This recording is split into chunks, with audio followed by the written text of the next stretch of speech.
Ողջունում եմ գործընկերներ, այստեղ պատմական, իրավական, սոցիալական, կրոնական տարբեր ասպեկտներից հարցը քննարկվեց, ես ուզում եմ ավելի շատ խոսել դրա քաղաքական, քարոզչական կոմպոնենտից եւ ինչի է դա բերում այսօր, հա, խնդրի։ Հստակ պետք է հասկանալ, որ Ադրբեջանը անընդհատ գործածում է մի ստանդարտ մեխանիզմ, որով առաջնորդվում է, փուլ առ փուլ նույն գործողությունները մենք տեսնում ենք ներկա Ադրբեջանի Հանրապետության արհեստածին կազմավորման տարածքում, տեսել ենք Նախիջևանում, տեսել ենք Արցախում, ինչ է անում Ադրբեջանը։ Առաջինը սկսում է հակահայկական քարոզչությամբ, միֆերի եւ այլատյացության դրսևորումներով ստեղծել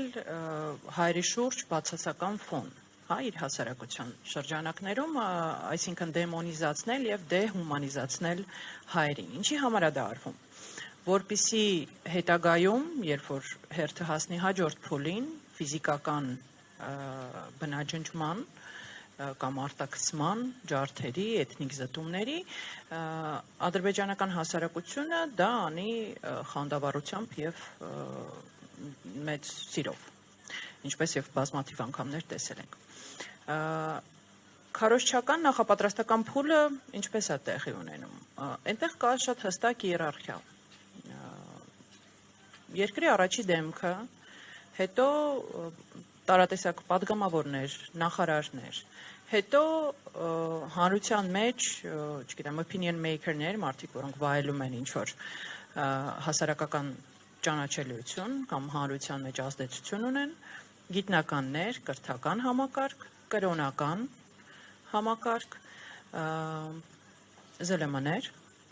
եւ այդ ամբողջ համակարգը սկսում է տարածել նույն նարատիվները, հակահայկական, հա, ատելություն քարոզելով հայերի հանդեպ։ Երկրորդ փուլով, երբ որ հանրությունը արդեն դրան պատրաստ է,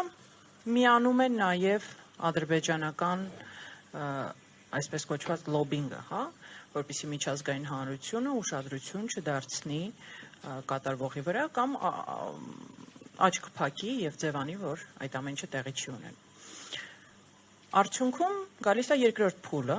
բուն արդեն էթնիկ զտումները, ջարդերը հայերի, պագրոմները եւ այլն, ինչպեսի իրադարձություններ են եղել, մենք անընդհատ Ադրբեջանի պարագայում դրա հետ առնչվում ենք նույն 20-րդ դարի ընթացքում միայն Բաքվում 3 անգամ։ Հաջորդ քայլը ֆիզիկական գոյությունը հայերի այդտեղից բացառելուց հետո երրորդ փուլն է գալիս։ Դա հայկական մշակույթի, հուշարձանների եւ հայկական հետքի բնաջնջումն է, որովհետեւ բավական չի այդտեղից ֆիզիկապես բնաջնջել հայերին։ Շատ կարեւոր է նաեւ վերացնել հայերի հետքը, որպեսզի պատկանելիությունը տարածքների հայերին կամ կապը հայերի հետ որևէ կերպ բացառվի եւ 1, 2, 3 սերունդ հետո արդեն դրա մասին խոսք չլինի։ Շատ քչերն են այսօր խոսում հայկական Նախիջևանի մասին, հա, նույնիսկ այստեղ, նույնիսկ մեր մեջ շատ քչերն են խոսում Ադրբեջանի տարածքում հայկական եկեղեցիների յուրացման եւ ֆալսիֆիկացիաների մասին, բայց այդ ամբողջ ժառանգությունը փաստացի ինչպես է Ադրբեջանը, ինչ կարողանում է յուրացնում է եւ անում է դա մեծ հաշվով շատ կոպիտ հակագիտական ճանապարհով, բայց դե ով պիտի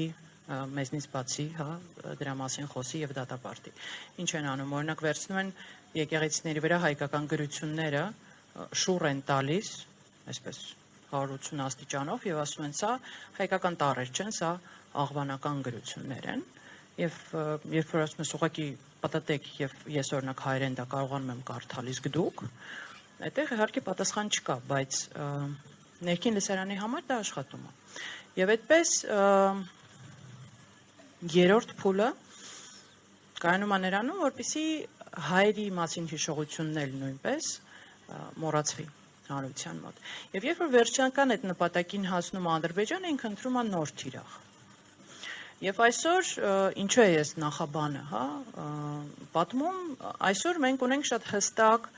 բոլոր ազդակները, որ այդ գործողությունները նախապատրաստվում են արդեն Հայաստանի Հանրապետության տարածքում։ Այսինքն այդ կոնցեպտը, որը մշակվել է Ադրբեջանում պետական մակարդակով, ներդրվել է եւ իրականացվում է եւ բավականին էֆեկտիվ է իրականացվում, ուղղված է արդեն Հայաստանի Հանրապետության տարածքի վրա։ Այսինքն այդ շինծու, այսպես կոչված, արևմտյան Ադրբեջանի կոնցեպտի իրականացման համար ուղղվում են բոլոր հնարավոր ռեսուրսները պետական եւ բոլոր ինստիտուտները Ադրբեջանի աշխատում են այդ ուղղությամբ։ Ինչպես է դա տեղի ունենում, հա, քարոզչականի մասին ինչ որ չափով խոսեցինք, բայց կա պետական ծրագիր։ Եվ 2022-23 թվականից գոյություն ունի արդեն կոնցեպտ, որը ճանապարհային քարտեզ է,